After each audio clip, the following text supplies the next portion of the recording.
All right. Good morning, everybody. Well, good morning here. I don't know whatever time it is, wherever you are. It might be evening, might be afternoon. Doesn't matter. Well, it matters. I'm just happy you're here. Okay, my name is Ryan. This is the Blue Line Optics YouTube channel, or you might be watching this on our website, www.bluelineoptics.com, where we review rifle scopes, we review binoculars, spotting scopes, other accessories for guns. Mainly in the optics category, etc. Especially these really high-end rifle scopes because they interest me quite a bit. We also do these little fun little presentations, which we're doing today. Which is this one is to how to sight in a rifle scope. We'll also do other ones that go over advanced reticle types, ballistics, stuff like that. Just regular long range shooting stuff that maybe you're interested in, maybe you don't know too much about and you want to maybe learn a little bit about. We do those kinds of things regularly here. So subscribe to the channel. Also, if you're looking to make an optics purchase or like buy one of the scopes that we do any of these reviews on, like from Affon or Leupold or US Optics, Vortex, we got them all on the website, and you get 12% off of your first order, and that's your entire first order. So head over there if you're ready to make a purchase. So we're going to go over how to sight in a rifle scope today, and what we want to know, or what we want to make clear up front, is that it's really, really important to get this right, because sighting in a scope, mounting your scope, that is the beginning. That is where you are literally setting yourself up for success or for failure. So the goal of shooting long range is to take the human element out of it as much as possible and to rely on the machine to get your bullet to the target in the most efficient way possible. So we as humans will have all these little tendencies that will kind of jerk the shot off to either the left, right, up, down, whatever it is, and that will cause errors in the shot. So what we need to do when we're sighting in a scope, or we're mounting the scope, which we're going to go over both of them today, is we need to make sure that we get this right. So the first thing we talk about to show how important that is a reticle cant. If you observe this picture over here, this is an example of a reticle cant, except it's a really extreme one. I highly doubt you're ever going to find something this extreme, because you can just tell that is not a level reticle, right? So what a cant is what this is showing off. It's when you fasten your scope down and it's ready to go, except the lines are not straight up and down and straight left and right. That's not a 90-degree angle right there. Okay, it's tilted. It's tilted at a certain angle, and that's what we call the cant angle. And this causes a lot of problems, like a lot of problems when you're shooting long range, because this little error is going to have you making adjustments when, number one, you might not need to make the adjustment, but number two, when you make that adjustment, as is shown here, and I got this from riflescopelevel.com just to give them a little shout out here. Don't want them to think I'm taking their stuff. I just thought this was a good diagram, and you can get it at this link right here.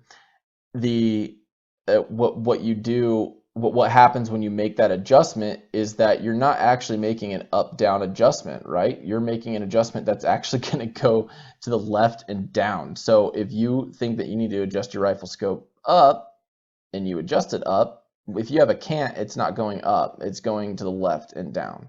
And that's completely off of where you were trying to shoot. And I mean, this is a big error, don't get me wrong, but I mean, just imagine if you brought this in a little bit and then that kind of got brought in a little bit, you can still see how that was still a pretty big error. And you're going to be missing your zero, you're going to be missing where you're going, and you're going to think that there's something wrong with your zero, you're going to think you have like a trigger malfunction or something like that, and that's just not going to be the case, and you're going to be working on fixing the wrong thing. So getting it right up front is very, very, very important. And that is why we make videos like this, so that you do get it right up front. What we're going to do here is we're going to teach you how to sight in a scope in less than 5 shots. This is important because you don't want to spend all your ammunition just sighting in your rifle scope. Or maybe you do, maybe that's what you like to do. But usually what people sight in scopes for is so that they can take them out to longer range. So for example, when we sight in a scope, we zero it at a certain amount or a certain distance. Usually we zero it at 100 yards. Not always. Some people do 50, some people even do 25. It honestly doesn't matter. It's your preference. Depends on how far out you're shooting. If you're wanting to get to those really long distances, then that's 500 yards plus, I would consider, then 100 yards is probably going to be necessary. Now, when we say a scope is zeroed at 100 yards, what we mean is that the point you are aiming at is exactly where the bullet is going to hit at 100 yards. Now, that doesn't mean that the bullet is flying in a straight line until there, because bullets don't fly in a straight line, and we got articles about that. We got a bunch of articles about that. We got the Mill article, the MOA article, and then a couple of other ones that I can't think of off the top of my head. But the main point here is that the bullet does not fly in a straight line. It flies in an arc, okay? And that's because as soon as the bullet leaves the barrel, gravity starts pulling on it. It starts pulling it down. Immediately. Gravity will immediately start pulling it down, and that's really important to understand. It's not like it gets here and then all of a sudden it takes effect. It's just, no, it starts immediately, and then as soon as it gets here, you start to notice that effect. So zero is where it is literally the angle. When you think about it, it's literally just the angle in which you're pointing the barrel up so that the bullet is going to hit where the scope is pointing. What the scope does is it adjusts that reticle so that you have to line up your barrel in the correct angle so that the center of the reticle is on target. Okay. Now, one little thing here is that as a complete beginner, it might take you more than 5 shots. Okay. It took me a lot of shots, like 20 to 30 shots to zero my scope the first time. That's embarrassing, but I mean, just it takes practice. It takes time to get this stuff, and it takes time to get rid of these bad habits that you probably don't even know you have. And the best place to do that is when you're zeroing the scope. But the point of this lecture here is that when you're good at shooting groups, and when you're good when you got this down, it's going to take you less than 5 shots to be able to get to sight in your scope, which is going to save you a ton of money on ammunition in the long run. I know I hate spending money on ammunition. So if you really pay attention to this and you practice this, I guarantee you're going to save a lot of money in the long run. So we broke this down in a couple of steps. Step 1, obviously we need to mount the scope. Okay, and I put a great quote there that I just love by Ben Franklin. It says, "By failing to prepare, you are preparing to fail." And now if you guys see that on some internet meme somewhere that says that some other dude from China or somewhere said it, like Sun Tzu. First of all, Sun Tzu did not say that. He said something much more deep, and he said it in Chinese, so we probably don't actually understand what he said. Bottom line, I don't care. I'm pretty sure Ben Franklin said it. If he didn't, he said something along these lines, and it's a very, very good quote because I truly believe in it. You need to be prepared to be able to hit those shots, and that preparation starts when you're mounting the scope. Now, the number one important thing to do when mounting the scope is making sure that the scope is level, because this prevents from the cant that we were talking about in the previous slide, or 2 slides ago, this right here. This level will ensure that not only is the gun level to the ground, but that the scope is also relative to the ground and the gun. And that is the most important thing. So when we do that, when we mount the scope, you get your rings, you get one of these bubble levels here. This one goes on the scope, this goes on the rail. I do both just to make sure they're both lined up correctly. You put your rings on the rail or on the mount, whatever it is that you're using, loosely attach them over the scope. Okay, when we say loosely attach, we mean screw it in just a little bit. You do it so that it fastens it and it won't let the scope fall out, but you don't do it enough to where you can't move the scope, because you're going to want to use that now to adjust for eye relief and to level the scope correctly. And you're not going to be able to do that, obviously, if the rings are on there too tight. So make sure that's the most important part about mounting the scope. Other than that, mounting the scope is actually pretty straightforward. You just you get these make it a lot easier. How I used to do it, and there's actually one of our walkthroughs is me doing it like that, is with the little bubble level that actually sits on top of the scope. I don't know. You can still do it like that. It still works. It's just not like it makes it a little bit harder on you. And these are actually pretty inexpensive. These ones are by MK Machining. They do a really good job on making these kinds of accessories, and we sell them too. But anyway, the most important part about mounting the scope is making sure that the scope is level to the ground. When you adjust for eye relief, you're just making sure that that little black circle goes away on the inside of the ocular lens. And other than that, it should be set up and it should be good to go. Now, the next step that you're going to want to do is bore sighting. So what bore sighting does is it makes sure that your reticle is lined up with where the barrel is pointing, at least at a really short range. Okay, so what we want to do this because if we're just guessing at 100 yards, we could waste a lot of ammunition. Okay, if you ever see some people at the shooting range and they're shooting at 100 yards and they can't hit the target, it's probably because they didn't bore sight it, and they're just guessing. They're just trying to make adjustments that just get them on paper so that they can actually start making educated adjustments to zero their scope. Not a good idea. Talk about wasting ammo. That is a complete waste of ammo. Okay, all it takes is one shot or one of these little bore sighters, and you can have yourself bore sighted and on paper at 100 yards, no problem. Okay, so two ways to do this is I just alluded to it, and we're going to go over it now. Number one is using a bore sighter. So this is an example of a bore sighter. They'll come in the cartridge of your choice. And so you just get the cartridge for your gun. Like you got a 308, you buy a 308 bore sighter. If you got a 22, you buy a 22 bore sighter. If you got a 12 gauge shotgun, you buy a 12 gauge bore sighter. Okay, so it just depends on whatever you have. You put it inside the barrel just like you would put a regular cartridge inside the barrel, and you turn it on, and it's got this little laser pointer. And you can point it at the wall. I recommend just using it in your gun vise. And and before I say anything else, make sure that the bolt is out. Okay, make sure the bolt is out. That this gun cannot be shot while you're doing this. Take firearm safety very seriously. And I know that you're really confident in yourself and that you don't have to do that kind of a thing. But I mean, anybody who's ever been shot with a gun in a gun accident like that has done that. So please be safe and just don't have the bolt in. Okay, it just makes everything else easier. Okay, having said that, you use this little laser pointer and point it at the wall, and then you line up the center of your reticle so that it lands on the laser. Okay, and that is going to make sure that your reticle is pointing where the barrel is pointing. Now at 100 yards, obviously the shot is going to be above that, right? Because you're not wanting to shoot where the barrel is pointing, or where you're not wanting to go exactly where the barrel is pointing. You're going to have to adjust it because the bullet drops. Now another way to do that, if you don't have one of these fancy bore sighters here, like all your rich friends, you just want to go to the range. You don't want to invest in something like this. I completely understand.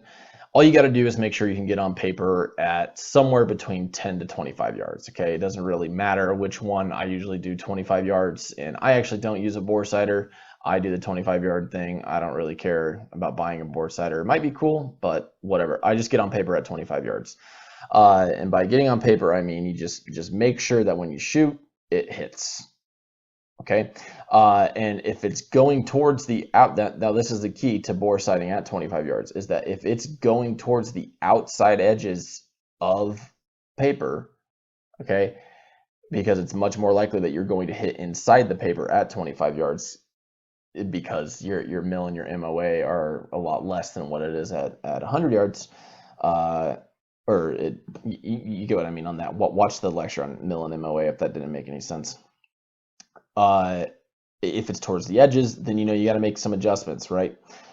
You gotta maybe move it up or down, left or right, whatever, and get it more on the paper, if that makes sense. So get it more towards the center of the paper if you need to do that. So if you're getting on paper at 25 yards, you're just double checking to make sure that you don't have to do that and cost you a bunch of rounds down the range. Okay, so here we want to check our level again, and that's really all this step is. Step 3, just aim and check your level. You want to check your, after you've mounted the scope, before you make your first shot, you want, and before you start shooting your groups, you want to just make sure that you are shooting level, okay, so that it rules out that can't. Okay, it's really, really, really important that you rule out the can't. You don't want to have to deal with this problem down the range. And I mean, a little bit of an error might not be that much of a problem, but if you're planning on shooting this gun at like 1,000 yards and beyond even, I mean, every little thing matters at that kind of a distance because it's really, really far off. An MOA and a MIL take up a lot more distance than what they do at a short range, and it's just going to magnify your errors the farther out you go. So aim and check your level, make sure you're still center. If you got anything you need to adjust on your gun, do that. Okay, now we're going to shoot a group. And what a group is simply like 3 to 5 shots, at least 3 shots. So I go up to 5, sometimes even more than that, just to make sure that I'm detecting a real pattern. Because technically speaking, I mean, your scope is already zeroed, right? It's just not zeroed where you want it to be. It's zeroed, you know, in the lower left quadrant of your scope. When you shoot, that's where your bullets are normally going, as long as you're shooting good groups.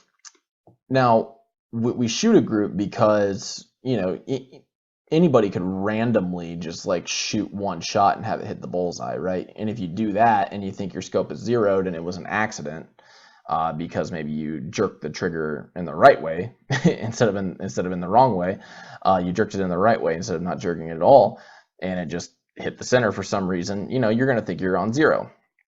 That isn't necessarily the case. So you want to shoot a group of shots. So preferably 3 shots, 3 to 5 shots. 1 shot's an accident, 2 shots are coincidence, and 3 shots is a pattern. A group helps determine these patterns. So a good group is 3 to 5 shots within 1/2 of an inch to 1 inch of each other. Now, if you're just starting out, that's going to be aggressive at 100 yards to do within a half inch, or even within 1 inch. Okay, that takes a lot of practice, and you're probably going to have to practice doing it at shorter ranges, 25 to 50 yards, before you develop that kind of a competency. So don't beat yourself up if you can't do that right away. Practice shooting groups at shorter ranges and then work up to that 100 yards. Now, the fun part, okay? We are going to make an adjustment here after we shoot our groups. So we're going to measure how far away our group is in both up, down, left, right to the center of the target. And we're going to use MOA and MIL to determine that. And we're going to use the MOA and MIL calculator that we have here at tools.bluelineoptics.com that tells you the MOA and the MIL that you'll need to adjust. Okay, and we're going to go into this here in a second, but you need to remember that you are adjusting in the opposite way to compensate for your reticle. So let's look at what that means. When you move a turret, okay, so this is an elevation turret right here, and you notice that this little arrow says up. When you move it up, it's actually moving the reticle down. Now, it's doing that because you will now have to adjust your barrel up so the center of the reticle hits the center of the target. Okay, so that's actually what's happening on the inside of the scope, and it's what you're doing when you make these kinds of adjustments. Okay, so if you're going up, that's actually moving your reticle 20.25 MOA down. And if you're going right, it's actually moving your reticle 6.5 MOA left. But when you make the adjustment up to the right, your reticle will be pointing there. Okay, so that's all that means. Okay, and so we're still on step 5, but that's because I want to actually show you how to make your adjustment here. Now, I made a mistake, and the text in this video is incorrect, but we're going to get to that in a second. So here it is. Okay, elevation up, So we use the elevation turret to move it up 20.25 MOA. And then to the left, I mean right. I said left on the text there, but it's right. Okay, that's the right movement instead. But you get the point. Okay, so let's do that again. Okay, and this is the Helios BTR. We got these locking windage and elevation turrets here. This was during the review that I was doing for it. So we did the elevation adjustment, that moved it up. And now we do the windage adjustments, and we move that to the right, even though it said left. It is actually the right. Perfect, and that's all there is to it to adjust, okay? And then when you're done adjusting like that, you'll shoot your 0, and by 0, we mean you aim your target right there at the center again. And keep in mind, you want to keep the center of your reticle at the same exact spot where you've been shooting this entire time. Don't aim here, shoot this group, and then all of a sudden make your adjustment and then decide you're going to shoot a 0 up here. You know, if you have like one of those multi-target targets, you got to stay consistent. Always keep it on the same exact spot. Okay, and finally, we just want to evaluate and adjust as necessary. Okay, so every time you go out, whoops, sorry about that. Every time you go out, confirm your 0, right? Like, don't just go start shooting and assume that your 0 is going to be your 0 still. Okay, sometimes it's not the case. Sometimes it gets knocked around. That happened to me the other day. I was doing the Helios BTR review, and I had it zeroed, and I was doing the tracking test. And as I was shooting, all of a sudden I noticed, like, I don't think that it's missing. It should be missing that much. That's not right. And so I took it off. I reconfirmed my 0, and sure enough, it was just it wasn't zeroed anymore. Still don't know what happened. I mean, there could be any number of reasons that happened. Could have been a bad erector assembly on the turrets there. It could have been something could have came loose with the rail or something like that, and maybe jerked it in the wrong direction. Something might be wrong with my barrel. Who really knows? You know, like there's about 1,000 different reasons as to why that happened, and we could definitely probably dig it out. But I had to readjust the 0. So whenever you go out, always confirm your 0 that is still your 0. Okay. And again, practice your groups. You know, few people are going to shoot these sub MOA groups the first couple of times. It took me a while to really get that down, and I still kind of struggle with it because you know, that's pretty difficult to do. And so that wraps up our video on how to sight in a rifle scope. Thank you very much for watching. Go ahead and leave a comment below. Let us know what you liked about this. We really want to hear your feedback and whatnot. Also, don't forget that if you're ready to buy an optic or anything like that, you get to take 12% off your first order at the shop. So go to bluelineoptics.com/shop. Other than that, shoot us comments, questions, or anything like that in the comments below or at our email support@bluelineoptics.com. And don't forget to subscribe. We'll see you next time.